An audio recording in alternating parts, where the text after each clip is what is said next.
سورۃ المزمل، بسم اللہ الرحمن الرحیم۔ اب یہ جوڑا ہے سورہ مدثر اور مزمل، اور یہاں سے آگے تمام صورتیں اب جوڑوں کی شکل میں آئیں گی۔ یہ ہے 73ویں صورت، تو 28 صورتیں ابھی جو ہے وہ موجود ہیں، اور اس کی اور پھر 14 اور، تو گویا کہ 35 صورتیں جو ہیں، کیونکہ 114 ہے کل صورتیں۔ یہ جتنی بھی آئیں گی اب 36 صورتیں، یہ سب کی سب جو ہیں یہ جوڑوں کی شکل میں۔ یا ایھا المزمل یا ایھا المدثر، بالکل ایک طرح سے انداز۔ یا ایھا المزمل، اے کمبل میں لپٹ کر لیٹنے والے، صلی اللہ علیہ وسلم، فداہ آباؤنا و امہاتنا، قم اللیل الا قلیلا، کھڑے رہا کرو رات کو سوائے اس کے تھوڑے سے۔ قیام اللیل کی حقیقت یہاں سمجھ لیجئے، حدیثیں سنتے ہیں آپ جمعوں کے اندر، سب نے سنی ہوگی، من قام رمضان ایمانا و احتسابا، اور وہ قیام کیا ہوتا ہے؟ 1 گھنٹے کا۔ تراویح 20 پڑھی گئی، بلکہ عشاء سب ملا کے 1.5 گھنٹے میں فارغ ہو گیا۔ قیام اللیل کا نصاب یہ ہے، من قام رمضان ایمان۔ وہ تو حضرت عمر نے بہت بڑا صحیح فیصلہ کیا کہ عوام کے لیے جنہیں اینٹیں ڈھونی ہے، کسی چلانی ہے، ان کے لیے ممکن نہیں ہے، لیکن خاص طور پر جنہیں اللہ نے سہولت دے دی ہو، جو ہر سال 1 مہینے کی چھٹی لے سکتے ہیں، بجائے وہ سیر کرنے کے لیے چھٹیاں لیں، وہ 1 مہینے کی چھٹی لیا کریں نا رمضان کی۔ قیام اللیل سے صحیح طور سے اس کی برکات سے مستفید ہو، راتوں کو جاگے۔ یا ایھا المزمل قم اللیل الا قلیلا، کھڑے رہا کرو رات کو سوائے اس کے تھوڑے سے حصے کے، نصفہ، آدھا اس کا، اب انقص منہ قلیلا، یا اس میں سے کچھ کم کر لیں یعنی تہائی، او زد علیہ، یا اس میں بڑھائیے یعنی 2/3۔ ورتل القرآن ترتیلا، اور ٹھہر ٹھہر کر رک کر قرآن پڑھتے جائیں۔ قیام اللیل کے ساتھ اصل ہے قرآن، چنانچہ اس کے بعد جب اس کا خلاصہ نکال دیا گیا قیام اللیل کا، تہجد کی نماز وہ اب مختصر کر دی گئی۔ جب فرض نمازیں آ گئی تو قیام اللیل اب ختم ہوا، اب وہ تہجد کی نماز ہے۔ وَمِنَ اللَّيْلِ فَتَہجد بِهِ، اس قرآن کے ساتھ تہجد، یہ نہیں کہ وہ تو یاد ہی نہیں قرآن، تو چند صورتیں ہیں وہ 8 رکعتیں پڑھی اور پھر بیٹھ گئے کسی اور طرح کے ذکر میں، وہ تہجد نہیں ہے، قرآن کے ساتھ۔ اس کے لیے قرآن یاد کرو۔ رتل القرآن ترتیلا، ترتیل کہتے ہیں ٹھہر ٹھہر کر ایک لفظ پر غور کرتے ہوئے قرآن کو پڑھنا۔ انا سنلقی علیک قولا ثقیلا، ہم عنقریب آپ پر ایک بہت بھاری بوجھ ڈالنے والے۔ اس سورہ مبارکہ کی ابتدائی آیات جو ہیں غالباً 9، یہ تیسری وحی ہیں جو محمد عربی صلی اللہ علیہ وسلم پر آئی، اور جو چوتھی وحی آئے گی وہ سورہ مدثر میں ہے، جس میں حکم ہے تبلیغ کا۔ وہ بھاری وزن آنے والا ہے آپ کے کاندھے پر، اب آپ کو تیاری کر لینی چاہیے۔ تیاری کیا ہے؟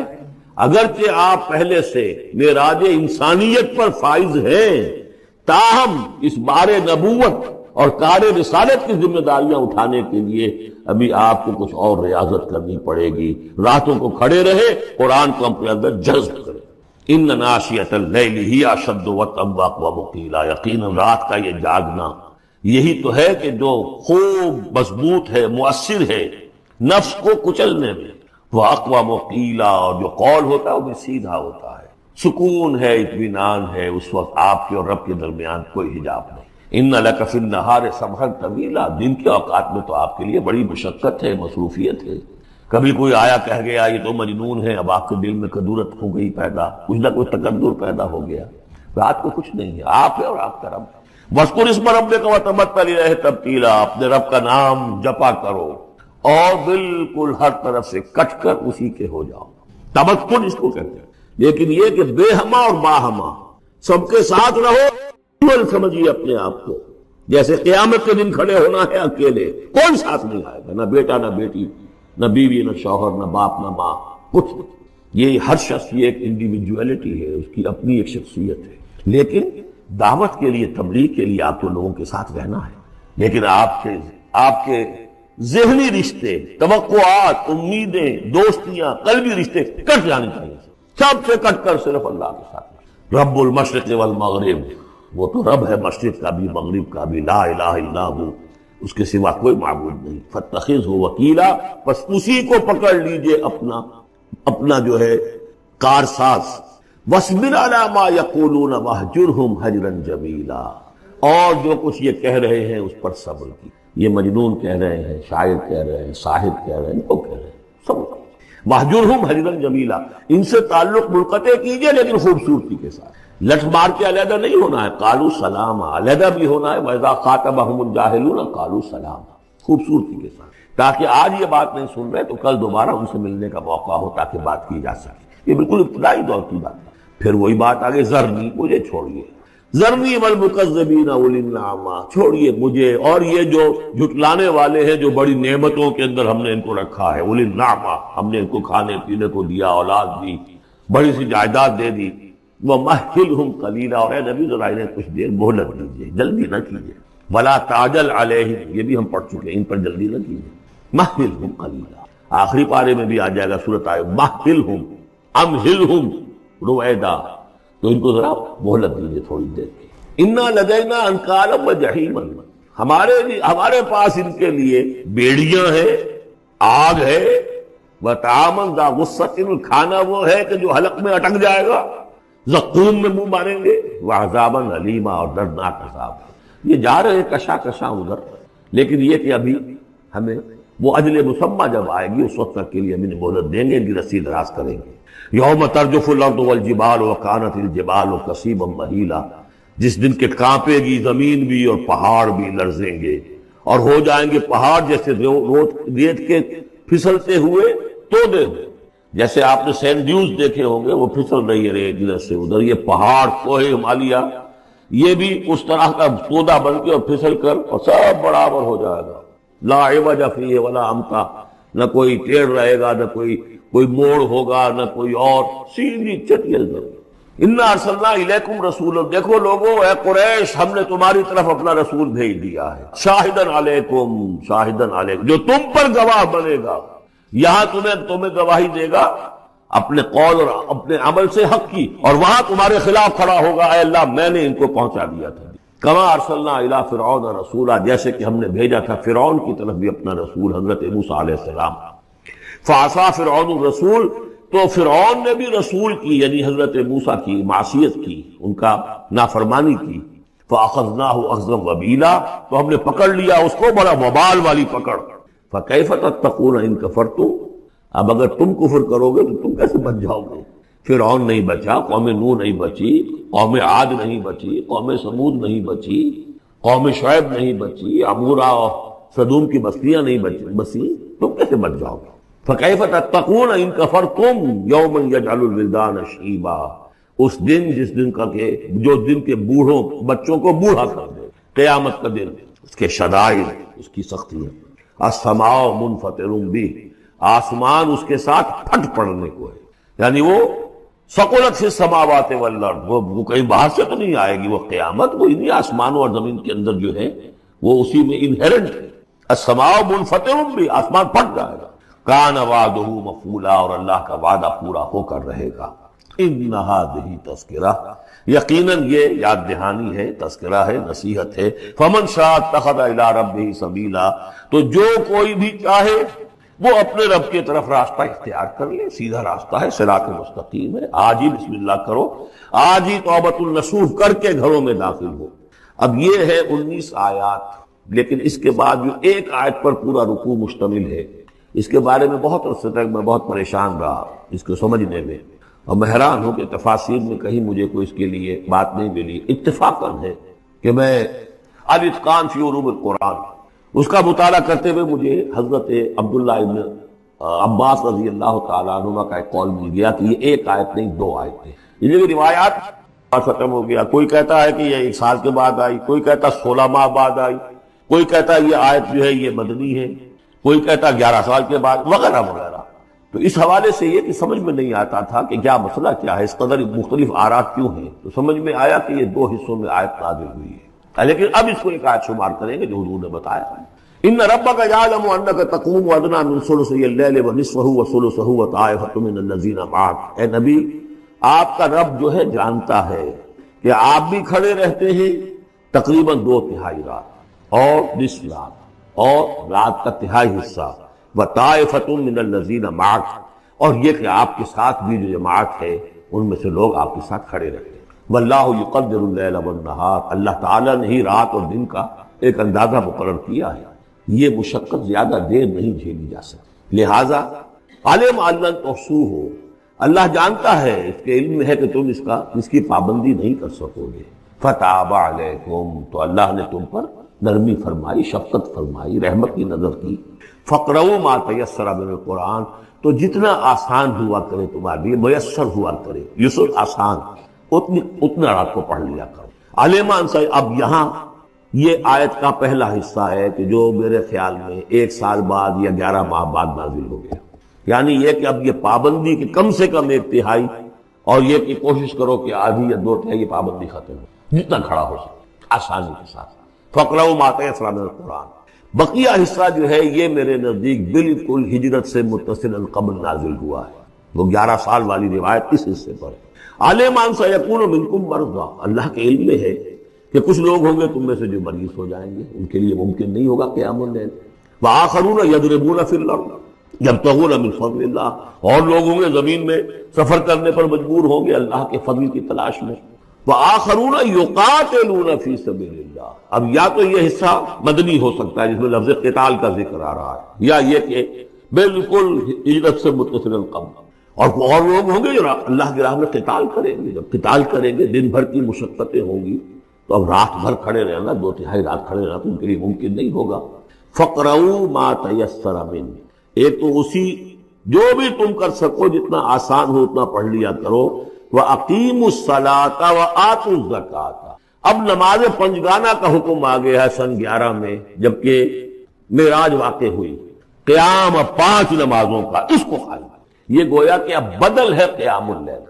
رمضان کا معاملہ مستثنیٰ رکھ دیا، 11 مہینے وہ ہے، رمضان اس کام کے لیے ہے کہ یہ شہر رمضان الذی انزل فیہ القرآن، یہ قرآن کے ساتھ اپنے تعلق کی تجدید کا مہینہ ہے۔ یہاں قیام اللیل ہے، جیسا کہ آیا اس خطبے میں بھی جو حضور کا خطبہ نقل کیا ہے حضرت سلمان فارسی نے، جعل اللہ صیامہ فریضۃ وقیام لیلہ تطوعا، اللہ نے اس کا روزہ رکھنا تو فرض کر دیا، وہ تو سب رکھیں گے، مزدور ہے، اینٹ ڈھوتا رکھنا ہوگا، اس لیے کہ یہی لوگ ہوں گے جنہیں جنگ میں بھی جانا پڑے گا کہ نہیں، یہ سختیاں نہیں جھیلیں گے، تیار نہیں ہوں گے، سرد و گرم چشیدہ نہیں ہوں گے تو کیسے جائیں گے۔ لیکن یہ ہے کہ عام رمضان کے اندر آ کر اس کو یہ کہ رات کے وقت جو ہے اس کو رکھ دیا، وجعل اللہ صیامہ فریضۃ وقیام لیلہ تطوعا، یہ آپ کی مرضی پر چھوڑ دیا، فرض نہیں۔ حضرت عمر نے اس کا یہ کیا کہ ایک حصہ تو ایسا کر دیا کہ کوئی بھی شخص محروم نہ رہے، چلیے 1 گھنٹے کے اندر وہ تو ہر شخص ہی سن لیا کرے، لیکن ان کا سننا یہ تھا کہ حسب الخزر بدل عزت، جو بھی قاری پڑھ رہا ہے وہ سمجھ رہے ہیں، ہمارے ہاں وہ سننا ہی سننا رہ گیا، باقی سمجھ تو ہے ہی نہیں، زیرو ہے۔ لیکن یہ ہے جو اصل میں خرابی واقع ہوئی، ورنہ واقعہ یہ ہے کہ صرف استماع قرآن ان کے لیے تو بہت بڑی بات ہے، ایک ایک لفظ جو ہے ان کے قلب کے اندر اترتا چلا جا رہا ہے، ان کی اپنی زبان ہے، زبان یار من جو ہے ہمارا والا معاملہ نہیں ہے کہ زبان یار من ترکی ومن ترکی نمی دانم۔ تو فرمایا واقیموا الصلاۃ وآتوا الزکاۃ واقرضوا اللہ قرضا حسنا، اور اللہ کو قرض حسنا دو۔ وما تقدموا لانفسکم من خیر، اور جو بھی تم آگے بھیجو گے اپنی جان کے لیے، اپنے لیے، اپنے فائدے کے لیے، جو خیر بھیجو گے تجدوہ عند اللہ، اسے موجود پاؤ گے اللہ کے پاس، کس حال میں ہوا خیرن، وہ بہتر ہوگا اس سے جس حال میں کہ تم نے بھیجا تھا اللہ کے پاس، وہ 700 گنا ہوگا، وہ کس نوعیت کا ہوگا، خیرن، اس سے بہتر ہوگا جو تم نے دیا تھا، وَأَعْظَمَ أَجْرًا، اور اجر کے اعتبار سے بہت بڑا، وہ مال تو دے گا ہی تمہیں 700 گنا کر کے لوٹا کر دے گا، لیکن اس کے علاوہ اور اجر دے گا اپنے فضل سے، اپنے پاس سے۔ بستغفر اللہ، اور استغفار کرو اللہ سے، ان اللہ غفور رحیم، یقیناً اللہ غفور اور رحیم ہے، بخشنے والا ہے اور رحمت فرمانے والا ہے۔ انسانوں میں نیکی کے بڑے مختلف بلکہ متضاد تصورات جو ہیں، پہلی بات تو بڑی اہم یہ ہے کہ برے سے برا آدمی بھی نیکی کے کسی نہ کسی کام کو سر انجام دے کر اپنے ضمیر کو مطمئن کرے، میں ڈاکہ تو ڈالتا ہوں لیکن بیواؤں اور غریبوں کی مدد بھی تو کرتا ہوں، میں فلاں کام تو کرتا ہوں لیکن فلاں مزار پر جا کر میں نے چادر بھی تو چڑھائی ہے، وہاں دیگ بھی تو پیش کی ہے، اس کی وجہ کیا ہے؟ ابھی جس چیز کا ذکر ہو رہا تھا ضمیر، کانشنس، یہ انسان کی باطنی شخصیت کا ایک بہت اہم جز۔ ضمیر کا لفظ اس معنی میں قرآن میں نہیں آیا، لیکن قرآنی اصطلاح ہے نفس لوامہ، وہ نفس جو اندر سے ملامت کرتا ہے۔ دیکھو تم نے جھوٹ بولا، تمہیں جھوٹ نہیں، کسی اور نے ملامت کی یا نہیں کی، تمہارے اندر کوئی شے ہے جو ملامت کر رہی، دیکھو تم نے فلاں شخص کا دل توڑ دیا، یہ اچھا کام. یہ ہے لوامہ جس کی قسم کھائی گئی، لا اقسم بیوم القیامت ولا اقسم بالنفس اللوامہ. یہ نفس لوامہ ہر انسان میں ہے، اور جیسے ہمارے ظاہری وجود کے تقاضے ہیں، بھوک لگتی ہے، پیاس لگتی ہے، اسے کپڑے کی ضرورت ہے، موسمی اثرات سے بچاؤ، یہ جو مانوی شخصیت ہماری اندر ہے یہ بھی کچھ ڈیمانڈ کرتی ہے، اور انسان اپنے آپ کو مطمئن کرتا، ریشنلائز کرتا. ٹھیک ہے، یہ تو خرابیاں ہیں، لیکن میں نے یہ کام بھی تو آخر کیے ہیں. یہ انسان کی ایک لازمی ضرورت اپنے ضمیر کو. اب دیکھیے ہمارے ہاں کے مختلف طبقات میں مختلف تصورات ہیں نیکی کے جو رائج ہیں. ہمارے ہاں ایک مذہبی طبقہ ہے جس کے نزدیک اصل اہمیت ریچولز کی ہے، عبادات کی ہے، رسومات کی ہے. معاملات میں وہ دھوکہ دے رہے ہیں، سودا کر کے پھر گئے، ان کے دلوں میں نرمی نہیں ہے، ساحلوں کو دھتکارتے ہیں، لیکن ایک بات سے بہت نہیں، سودی کاروبار کرتے ہیں. ٹھیک ہے بھائی، میں سودی کاروبار تو کرتا ہوں، میں نے مسجد میں تو بنوائی ہے، میں نے مسجد میں جھاڑ بھی تو لگوا دیا ہے، میں نے مسجد میں قالین بھی تو بچھوایا ہے. تو نیکی کا ایک تصور، اس کے بالکل برعکس ایک تصور ہے جدید تعلیم یافتہ طبقات کا. آپ نے بارہا سنا ہوگا گفتگو، بھائی اصل نیکی یہ ہے کہ کوئی کسی کو دھوکہ دے، جھوٹ نہ بولے، وعدہ پورا کرے، اپنا فرض صحیح طور سے ادا کرے، کہیں ملازم ہے تو اپنے فرائض صحیح طور سے. باقی رہ گئی نماز روزہ، یہ تو انفرادی باتیں ہیں، یہ کوئی کرتا ہے تو اپنے لیے، نہیں کرتا ہے تو کوئی بات نہیں. یہ دونوں ایک دوسرے کے بالکل برعکس، اور یہ ہمارے معاشرے میں جدید تعلیم یافتہ طبقات کا تصور نیکی، اور ہمارے قدیم علماء اور ان کے زیر اثر جو عوام ہیں ان کے تصور نیکی میں یہ زمین و آسمان پر. آپ کو معلوم ہے کہ اپنی جسم فروش عورتیں جو ہیں وہ بھی نیکی کا کوئی کام کرتی. آپ دیکھیں گے محرم میں سیاہ کپڑے پہن کے جلوس کے آگے آگے جا رہے ہیں، سبیلے لگا رہے ہیں. مختلف مزاروں میں جب عرس ہوتا ہے وہاں جاتی ہے، دھمال کھیلتی ہے، وہی سیاہ کپڑے پہن، وہ بھی اپنے آپ کو مطمئن کر. مشہور ہے ایک واقعہ شہنشاہ عالمگیر اورنگزیب کا. اس نے دلی میں گانے بجانے پر پابندی لگا دی. اب ظاہر بات ہے جن کا یہ پیشہ تھا ان کا دھندا ختم، تو آمد لاکھ کوششیں کی لیکن اورنگزیب ٹس سے بس نہیں ہوئی. تو انہوں نے ایک عجیب ترکیب، وہ دریائے جمنا بالکل ساتھ بہتا تھا، یہ قلعہ اس شکل میں، اب تو ذرا فاصلے، تو ایک کشتی میں وہ جمع ہو گئے، سازندے بھی اور ساز بھی اور گاتے بجاتے ہوئے. انہیں معلوم تھا فلاں وقت جو ہے بادشاہ جھروکے میں بیٹھ کر دریا کی سیر کرتا ہے، وہاں سے گزرے اور ایک شعر گاتے ہوئے گزرے. در کوئے نیک نامی مارا گزر نہ دارن، گر تو نمی پسندی تقدیر قدارا. در کوئے نیک نامی، یہ نیکی جو ہے اس کے کوچے میں ہمارا گزر ہی نہیں. در کوئے نیک نامی مارا گزر نہ دارن، یہ تو اللہ کی طرف سے فیصلہ ہے، اس کی مقرر کردہ تقدیر ہے. گر تو نمی پسندی تغییر کل قزارا، اگر تجھے پسند نہیں ہے تو تقدیر بدل دے. تو بادشاہ ہنس پڑا اور اس نے کہا کہ ٹھیک ہے، گانے بجانے کے. تو ہر ایک طبقے کا اپنا ایک تصور ہے نیکی کا. جیسے میں نے پہلے عرض کیا، بڑے بڑے ڈاکو جو ہیں وہ اپنے علاقے کے بیواؤں یتیموں، ویسے نہایت درندگی، سفاکی، انسانی جان کی کوئی حیثیت نہیں. تو نیکی اصل میں کس شے کا نام ہے، کون سی چڑیا کا نام ہے، نیکی حقیقت میں کیا ہے، وہ ہے اس آیت کا مضمون. میں مثال دیا کرتا ہوں، ایک عام قصہ ہے کہ کسی گاؤں میں پہلی مرتبہ ہاتھی آیا. اب وہاں نابینا لوگ جو تھے انہیں بھی پتہ چلا ایک عجیب جانور آیا ہے. وہ آئے اور کسی نے اس کی ٹانگ کو ٹٹولا. اس نے کہا ہاتھی ایک ستون کے مانند ہے. کسی کا اس کے کان کے اوپر ہاتھ پڑا، اس نے کہا چھاج کے مانند ہے وہ. کسی نے پیٹ کو ٹٹولا، بہت بڑا ڈھول ہے وہ.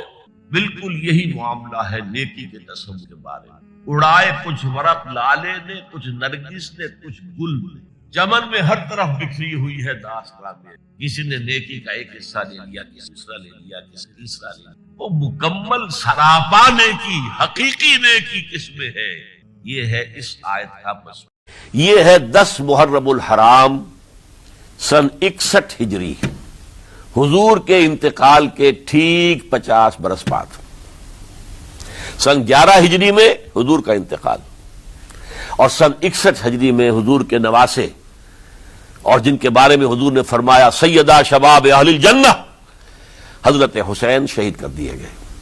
حضرت حسین کو وہ عظیم شہادت اللہ نے دینی تھی، وہ اونچا مقام عطا کرنا تھا، اور پھر ان کی عظیمت، ان کا صبر، ان کا ثبات، ان کا استقلال، معلوم ہوا کہ اللہ تعالیٰ نے انسانوں کے اندر کتنی کچھ طاقت رکھی ہوئی ہے اور کتنی کچھ صلاحیتیں اللہ نے ودیعت کی ہیں. وہ جس طرح ڈٹے رہے، کھڑے رہے.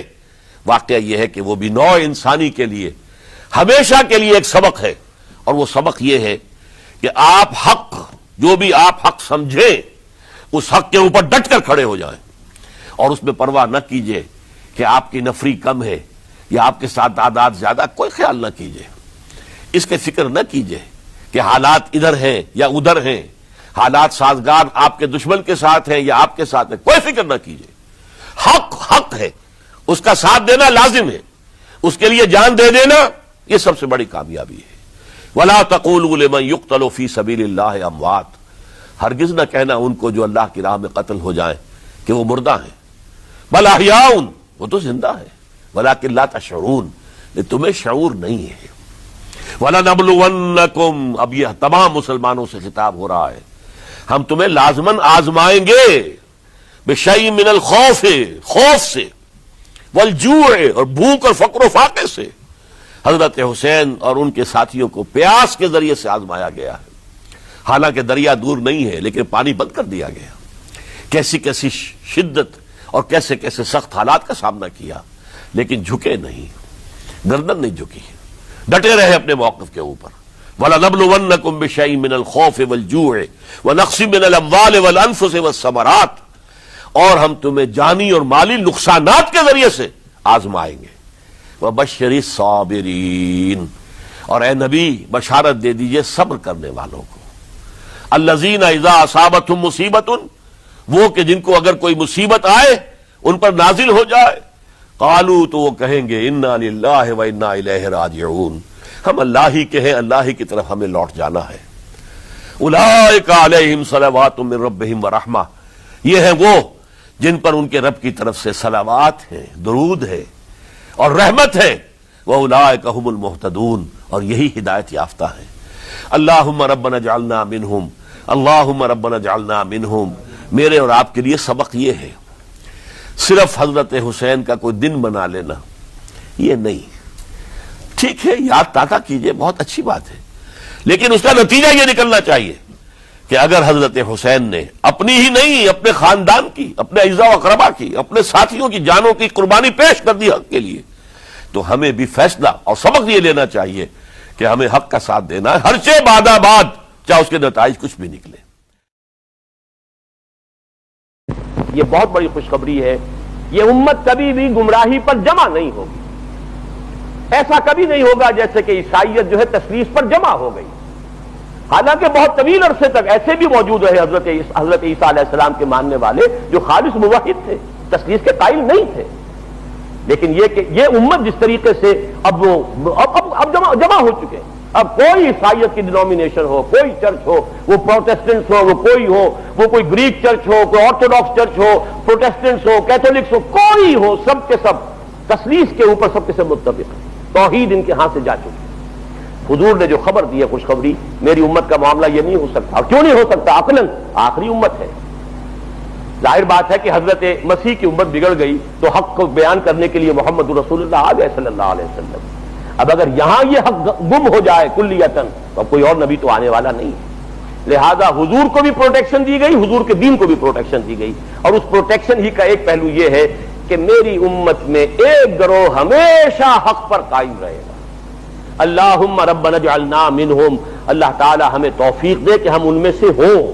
یہ آرزو تو کم سے کم دل کے اندر پیدا کیجئے، یہ امنگ تو پیدا ہو جائے. اگرچہ مجھے معلوم ہے کہ ماحول وہ ہے جس کے بارے میں اقبال نے کہا ہے کہ آرزو اول تو پیدا ہو نہیں سکتی کہیں، اور ہو جائے تو مر جاتی ہے یا رہتی ہے خام. ماحول غذا نہیں دیتا، آکسیجن ہی نہیں ہے.